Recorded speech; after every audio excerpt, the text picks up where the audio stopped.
Hello, and welcome to the Confessions of a Christian Single Woman podcast. I am your host, Lamika McGee. The purpose of this podcast is to address some of the most pressing thoughts and reflections that a Christian single woman goes through on a day-to-day basis in regards to life in the pursuit of godly relationships. So welcome to the Diary of a Christian Single Woman, where you hear her innermost thoughts and prayers while also hearing the Lord's response in return. Sit back and relax. Grab your journal and pen, pour you a cup of coffee or tea, and go on this journey of self-discovery and growth in the Lord. It's time to write.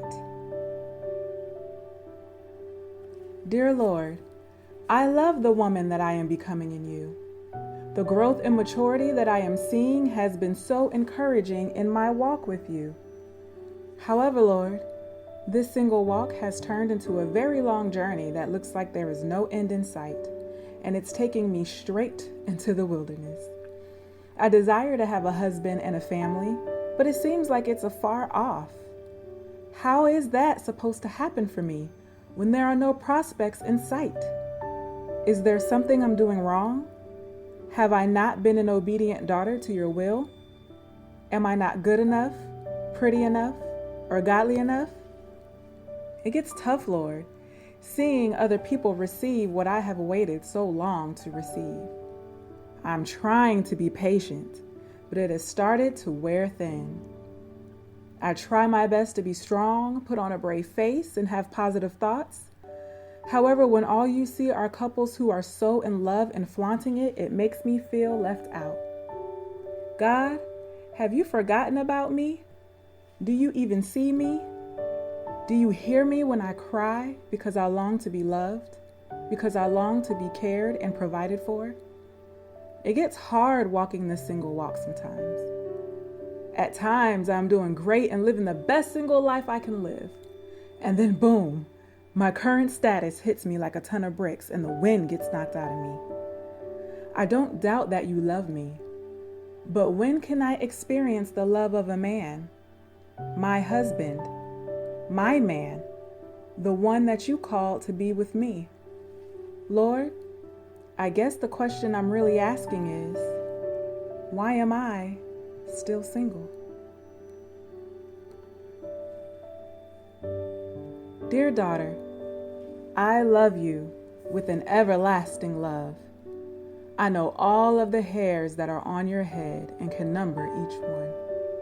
You are precious to me, my darling, and I love the relationship that you and I have. I am also proud of the woman you are becoming and of the growth and maturity that you have been embarking on in your journey with me for so long. I know, daughter, that it looks like there is no end in sight. However, hold on. There is light at the end of the tunnel. Do not give up. When you ask, I will answer. When you seek me, you will find me. When you knock on the door, I will open it to you. I will be the one that will lead you through the wilderness to your most wealthy place. I know you desire to have a husband and a family, and it is closer than you think. Keep your eyes on me. Seek me first. Let me love on you. Yes, there might not be any prospects in sight, but did you ever think about that could be on purpose? I need time with you, my beloved. Time to mold, develop, and shape you into the woman that I have called you to be. Time for me to download in you all the things I see for you, all of the visions that I have for you, and the dreams that I want to see come into fruition for you in your generation and in generations to come. I need time. Is there something that you're doing wrong? Absolutely not. You love me. You are seeking my face. You are encouraging to others, and others look up to you. I know it gets tough, but hold on, because what I have for you will be greater than what you will ever imagine. Remember that being patient is a fruit of my spirit. So be patient and let me love you. I know you try your best to be strong and put on a brave face and have positive thoughts, but you don't have to put on a brave face with me. Talk to me. Tell me how you really feel. I can take it. I desire to know so that I can answer and heal. Have I forgotten about you? What kind of question is that? You are my daughter. I knew you before you were even formed in your mother's womb. There is no way that I could ever forget about you. I see you in all that you do each and every day, and I am proud. I see you when you cry because you want to be loved, but remember, I have to be the one to love you first. I know it gets hard walking this single walk alone sometimes, but remember that you are not walking by yourself. You have the gift of my Holy Spirit walking this walk with you. So do not be discouraged or dismayed, because I, the Lord your God, am with you. I know that you are strong one day and weak the next, but remember, when you are weak, I am strong. So lean on me, rest in me, and forget not my promises. I promised that I would be there for you and that I would take care of you and provide for you. So look for those attributes in the man that I have for you. So why are you still single? It's not a bad reason. I still desire to have your full attention. I still desire to instill those things in you that I need you to do. I still need to have you undistracted. When I bring your husband to you, all of your focus will not be on me like it is right now. I'm still shaping and molding you like I am shaping and molding him. Let me finish my perfect work in you both so that when I bring you together, you will fulfill the purpose and the plans that I have for your marriage. I love you, my daughter. God. That was such an awesome answer from the Lord, ladies. So just to give my final thoughts, I know that it can be very hard to walk out the single life. And I can say that because I am still a single woman, so I am definitely speaking from experience here. I definitely know and understand that sometimes we go through our things, like it said in the diary entry, 1 minute we're good to go. And then the next minute we're like, well, wow, dang, God. I mean, this one got married. This one's having a baby. This one's doing great things with their spouse. And then we ask ourselves, well, when is it going to be my turn? But for me, one of the things I really had to learn was to put all of my trust in God in this area. And that's something that I struggled with for a very long time. And one of the things I would think to myself is, well, why can I trust God with every other area of my life but this one? I could trust him when I was believing him for a house. I was believing him for a car. I'm believing him, for a new job or for health in my body or, anything that I was believing God for, I would go gung ho, like, Lord, I have faith and I trust you that it'll get done. But then when it comes to this area of, well, where is my spouse?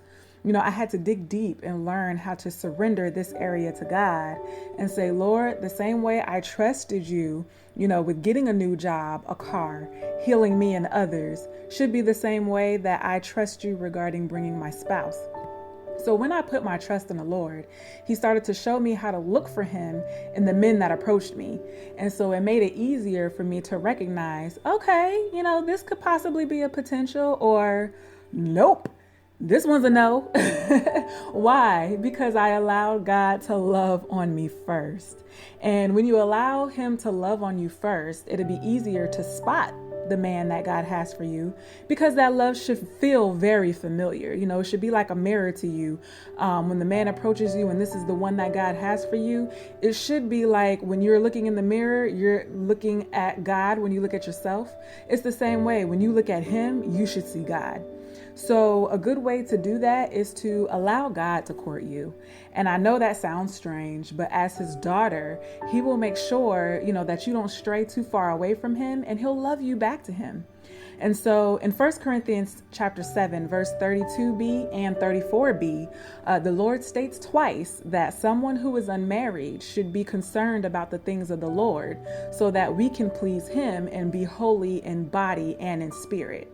So here he shows that he'll provide for us, he'll care for us. And, as long as we stay focused on him during this time, he will ensure that everything that we could ever need will be provided for us. And so it's during this time when you start to recognize him and how he speaks and interacts with you, then you'll recognize how he'll lead you, how he guides you, and then you'll also recognize how you respond to him. So when you establish this close relationship with him, you'll start to think to yourself, well, this is how a potential husband should be treating me. And dude, if you treat me any less than the way that God treats me, then you're probably not the one, right, ladies? So I would just say, stay encouraged. I know it gets hard, but during this time, let God love on you. Romans 8:24 tells us to hope for what we don't see and with perseverance, eagerly wait on it. So even though the wait can get tiresome and long to us, ultimately, God is the one who knows when the time is just right to bring our future spouse. So just make sure that you always rejoice with others who do get the answers to their prayers. I know, we typically see others get what we want, and it can kind of make us sad and depressed, but don't let it get you down. The word tells us to rejoice with those who rejoice. So the same way that you want others to rejoice with you when you're finally in a relationship, you have a ring on your finger and you're walking down the aisle, is the same way that you should rejoice with someone who may have had that chance before you. Because in those moments of gratefulness and celebration of other people, then God knows that, oh, okay, well, she's happy for someone else. And that I definitely know that she's still going to continue to seek me and love on me because I bless her with the same. So be encouraged. Know that you have been predestined, called, justified, and glorified in God. He has your best interests at heart. Be blessed and know that you are not alone in this single walk. There are other women who feel like this. So know that when you give this area over to God, you will not be disappointed. So thank you so much for listening to the Confessions of a Christian Single Woman podcast. Remember, ladies, that God loves you immensely. There are no boundaries or restrictions to his love. Always seek his face, hear his voice, and live his word out loud. If you have any questions that you would like to hear addressed on this podcast, you can email at diary@confessionsofaChristiansinglewoman.com. And also, if you have a diary entry that you want to submit, you can also email that to diary@confessionsofaChristiansinglewoman.com.